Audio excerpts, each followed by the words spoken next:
So அப்பேற்பட்ட ஒரு ஆக சிறந்த இன்னைக்கு தேசிய அளவில் பல விருதுகளை பெற்ற இயக்குனர் வெற்றிமாறன் அவருடைய முதல் கதை பொல்லாதவன்.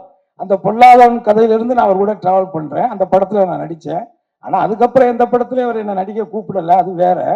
பட் இருந்தாலும் அந்த படத்துல இருந்து நான் டிராவல் பண்ணியிருக்கேன். அந்த படம் அதுல குறிப்பா அந்த படத்துல தனுஷ் சார் அந்த உடம்பை ஒரு 6 பேக் மாத்தி அதுக்கு எவ்வளவு எஃபர்ட்ஸ் போட்டு அந்த ஃபைட் சீன் பண்ணாருங்கிறது இருக்கு.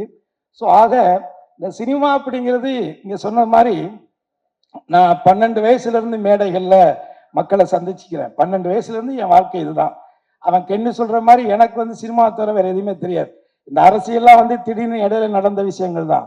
பட் அது பிரச்சனை இல்லை. ஆனா ஒரு அடிப்படையா நான் ஒரு கலைஞன், சினிமாவில் சம்பாரிச்சு சினிமாவிலேயே படங்கள் எடுத்து டிஸ்ட்ரிபியூஷன் பண்ணி இப்படி ஒரு நடுத்தர வாழ்க்கையை தான் நான் வாழ்ந்துட்டு இருக்கிறேன். ஆனா நான் ஒன்றை மட்டும் முழுசா நம்பினேன், சினிமாவுக்கு நாம உண்மையா இருந்தால் சினிமா ஒருபோதும் நம்மை கைவிடாது அப்படின்னு நான் நம்பினேன். அப்படி நான் வச்ச அந்த நம்பிக்கையினுடைய ஒரு நம்பிக்கை தான் என்னுடைய மகன் கென்னு நான் நினைக்கிறேன். அதே நேரத்தில் என்னுடைய மனைவிக்கு இந்த நேரத்தில் என்னுடைய நெஞ்சார்ந்த நன்றியை நான் தெரிவிச்சுக்கிறேன். ஸோ அவங்களுடைய வளர்ப்பு, அவங்களுடைய அனுசரிப்பு, அவங்களுடைய அந்த மோட்டிவேஷன், இது எல்லாம் சேர்ந்தது தான் கென்னு. ஆனால் நான் எப்போதும் நம்புறது ஒரு திருவள்ளுவருடைய குரல் தான்.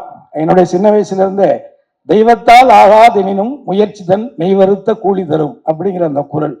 அந்த கடவுளே நம்ம கைவிட்டாலும் நம்முடைய உழைப்பும் நம்முடைய திறமையும் ஒருபோதும் நம்மளை கைவிடாது அப்படிங்கிறத காலம் முழுவதும் நீங்க மனசுல வச்சுக்கணும்.